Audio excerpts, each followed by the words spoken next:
The location of the great white shark expeditions that I have participated in is the island of Guadalupe. This island is in Mexican territory and is reached from San Diego by spending a day on a boat. Guadalupe Island is the site of an old Mexican prison and also the site of the home of the Guadalupe seal. Both the island and the seal are protected. These expeditions take place in the late fall of the year. At this time, the Pacific Ocean off the coast of the Baja is clear, allowing for better photography. In addition, the tuna are in the vicinity of this island, and the Guadalupe seals are present as well, providing prime food sources for the great white sharks. The calm weather and the clear air lead to some excellent sunrise and sunset pictures. There is nothing like getting up early in the misty morning, walking along the deck with a cup of coffee, and waiting for the first shout of sharks. Then, unlike the people in Jaws who ran from the water, we put on our gear and prepare to jump into the water. The tuna run in large schools that often follow other schools of smaller fish. The schools of tuna show up on a ship's sonar as blips when they get close enough. The smaller fish travel in large balls to protect themselves, and they show up as a churning in the water. When we see this churning, we grab our fishing poles and prepare to fish for the tuna. I've had the unfortunate luck of never landing a tuna on these trips. The sharks have always eaten mine. Fishing for tuna is one of the techniques that we use to attract the sharks to the boat. When the sharks get near the boat, the crew then uses chum and frozen tuna to position the sharks for a photo op. The chum that is used can be a combination of fish heads, minced tuna, whole fish, tuna oil, and beef. The variety that was used on this expedition was called chum bucket. Another variety that's used in Australia consists of fish heads, minced bluefin, skipjack tuna, whole fish, and tuna oil, containers of both wet and dry blood and raw horse meat, which is better than beef in attracting sharks. The boat that is used for the expedition is the Horizon, which is a 65-foot fishing vessel that can accommodate up to 30 divers or fishers, plus a crew, but which for these trips has only 12 divers. The boat's crew functions 24 hours a day in order to support the expedition. There are cooks to prepare meals, a captain, and support crew to keep all of the systems running. The dive organization that sponsors the expeditions has a staff to lower and raise cages, feed the sharks, keep the cages in position, move divers in and out of the cages, and exchange camera equipment. The shark cages are large enough to accommodate 3 to 4 divers, with windows in the front and back to allow the divers to take pictures. Note that these windows are also large enough to let a shark poke its head in, which happened to me last year when a large shark came in the back of the cage while we were all looking out the front. The shark got stuck, and since they don't have reverse, it thrashed around until it got loose. We had 4 divers in the cage at that time. The 2 closest to the shark were crouched at the bottom of the cage as far away from the shark as possible. The other 2 divers, including me, were busy taking pictures. The fact that the shark came in the back of the cage while we were all watching another shark in the front of the cage is interesting and is similar to something that has happened to me a few times while in these cages. There have been times when, while watching a shark in one position, another shark has come from a different direction and surprised me. This last incident was from behind, while another incident was from my left side while I was busy hanging partly out of the cage, taking a shot at a shark on my right. These animals are so silent that at times I don't even notice them until they're right in my face. In another instance, I was adjusting my camera when I looked up and found myself nose to nose with a great white. I just barely had time to take a shot since it was so close, and I caught only part of its face. The diver's gear consists of cameras, thick wetsuits or dry suits, and a lot of weight to keep the diver on the floor of the cage as it bounces around in the current. The divers generally wear about 40 pounds of lead weight around their waist to keep them in place. For air, we use something called a hookah rig, which is an air hose that goes back to air tanks that remain on the boat. The boat crew uses poles to keep the cages at a safe distance from the boats. They also control the frozen tuna that is used for bait, and they chum the waters to attract the sharks. When a great white shows up, they pull the bait away from the shark in order to move the shark in front of the cage so that we can get better pictures of the shark. When a diver runs out of film and wants another camera, the diver can pop up out of the cage and shout a prearranged camera number and location to the crew in order to get a replacement. Our day in the cage is at times strenuous.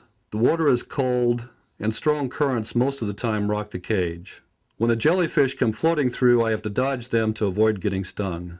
Many jellyfish have protective poisons that can irritate the skin, causing rashes and at times can cause severe and painful reactions. To deal with the currents, sometimes I hang onto the cage like a monkey and sway with the ocean so that I'm not banged against the bars of the cage.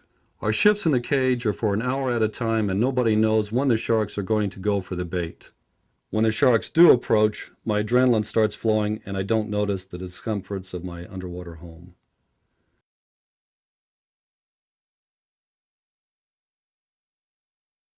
One of the most popular cameras for underwater photography is the Nikonis, which is made by Nikon.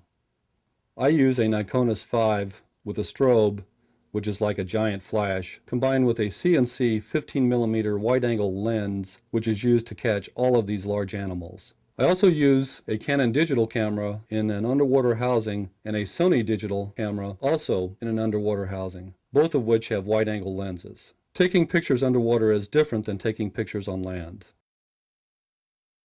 I not only have to contend with the salt water, which has destroyed 2 of my cameras in the past. One of these cameras was destroyed when I was hurrying to get back on a boat to avoid an inquisitive blue shark. I also have to take into account the different optics of underwater photography. Water absorbs part of the yellow spectrum of light, giving pictures a blue tint, which gets stronger as you go deeper.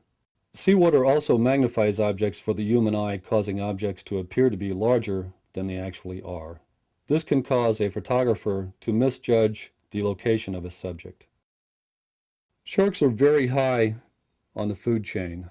Their primary predator is man, who has hunted them to near extinction out of fear, or for their fins, which are used in shark fin soup, and their teeth, which are collected. However, man is not their only predator. Orcas are another predator of great white sharks. Some of the sharks that I have seen near Guadalupe have little tags hanging from the back of their dorsal fin.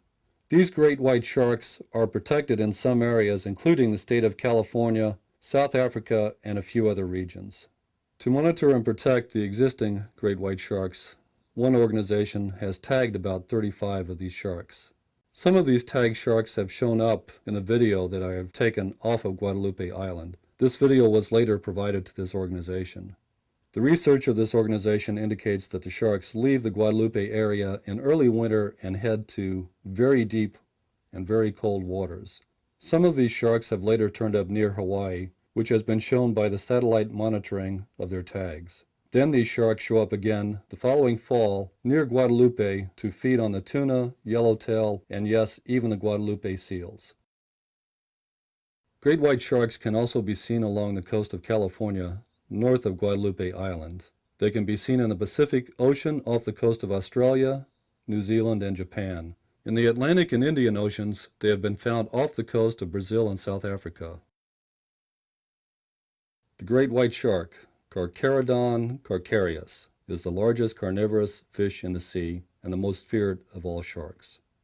Their baby sharks, which are called pups, are 3 to 5 feet long and can grow to an adult size of 20 feet.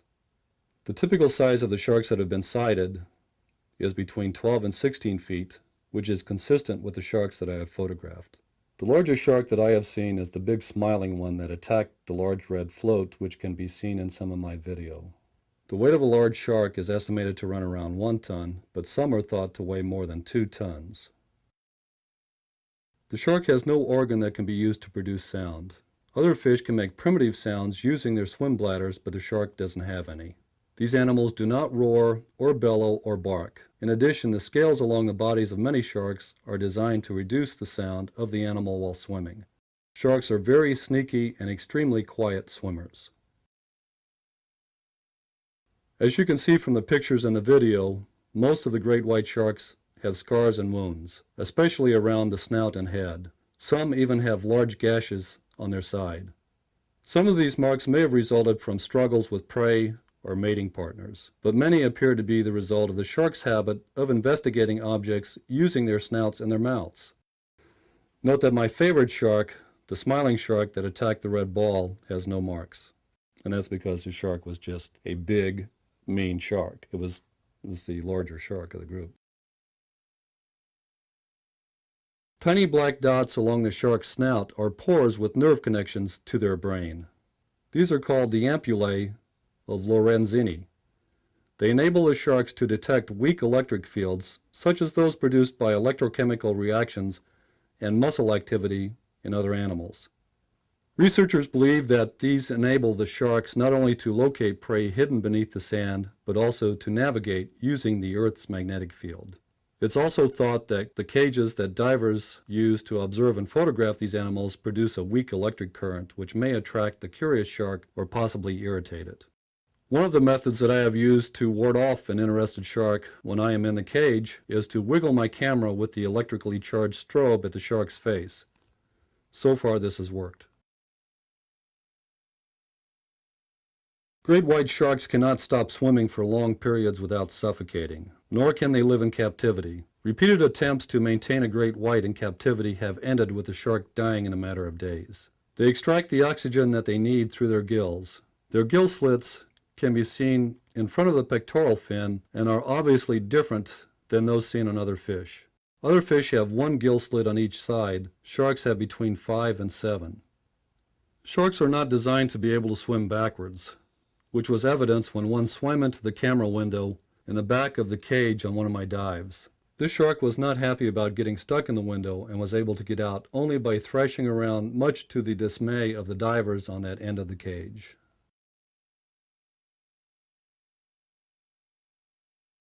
The great white shark has knife-like teeth that are stored in 2 or 3 rows along both jaws of its mouth. 26 teeth in each row on the top and 24 on the bottom. Whenever teeth are lost during feeding or fighting, they are quickly replaced by pop-up teeth. The shark's teeth are large, triangular, and serrated, enabling the shark to bite and cut away the meat from its prey. These teeth are not firmly set in the jaw, as our teeth are. Instead, they are set in a membrane inside the jaw, and as new teeth grow, they force out the old teeth. The shark's new teeth are slightly larger than the teeth that they replace, allowing for the growth in the size of the shark. These teeth can replace themselves as often as once every 9 days, depending on the age of the shark and the temperature of the water. Fossilized shark teeth, comparable to those of today's great white sharks, have been found in fossils that are as much as 30 million years old. The most recognizable feature of the great white shark is the large dorsal fin. The purpose of this fin is to stabilize the shark in the water. The shark can change the shape of this fin, thereby changing its hydrodynamics.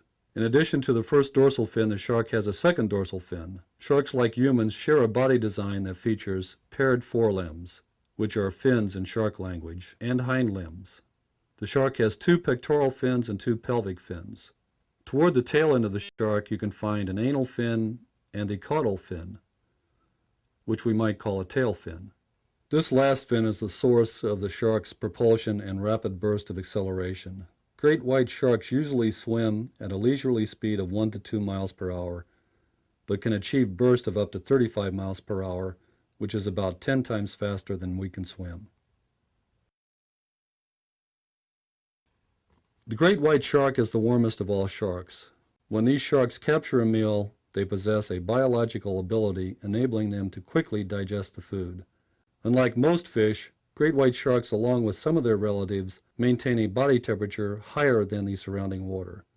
This is accomplished by a modified circulatory system. This heat retention allows the shark to be more efficient than mammals and is made possible by tiny arteries and veins that return the heat generated by the shark's movements to the swimming muscles and the stomach. In most fish, such heat is lost through the gills. This higher temperature also allows the shark to function in deeper, colder waters. Great white sharks are curious and will often inspect the divers and cages when they first approach our site. The sharks are known to inspect floating objects due to their interest in eating pinnipeds, such as seals, which must go to the surface to breathe. The shark's method of attack is to come from underneath the prey and to catch it on the surface. You can imagine what the great white shark sees when it's swimming underneath the surfer with their arms and legs hanging off the sides of the surfboard. If a diver is unlucky enough or unwise enough to be outside the cage, as one of our divers with a large yellow camera did at one time, the shark may use its sensitive teeth and gums to determine whether the diver is edible. By the time the shark has decided that the diver is not food, the diver has already lost an arm or a leg or has had a major artery severed. This is thought to have been the fate of at least 2 divers in the Guadalupe Island area. Researchers in California have observed large great white sharks attacking sea lions, seals, and elephant seals along the surface near the Farallon Islands. Note that they have also seen orcas attack and destroy great white sharks in this same area. The observers noted that the sharks swam to the bottom trying to conceal themselves and then attacked in a near vertical rush to surprise the prey. The seals are usually bitten from below and behind.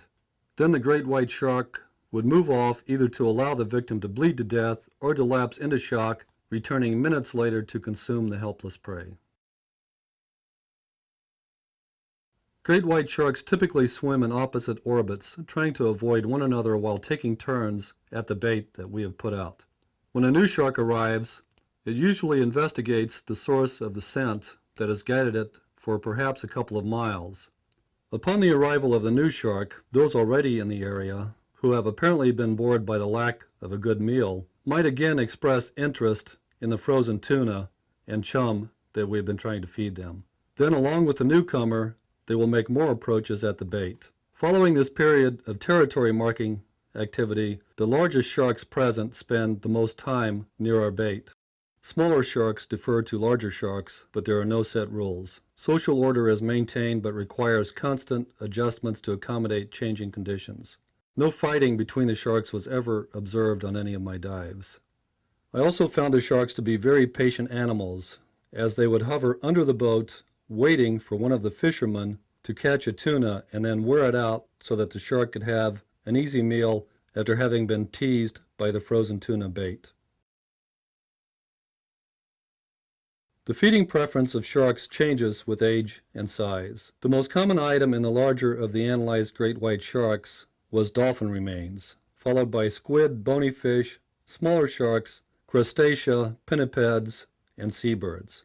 Smaller great whites seem to prefer fish and crustaceans. Researchers explain the difference in food preferences as follows. Smaller great whites are more agile and their teeth are narrower, giving them the ability to pursue and grasp small bony fish. Larger great whites are more ungainly, but equipped with broader, better cutting teeth, and are more adept at surprising larger mammals and biting into their muscles.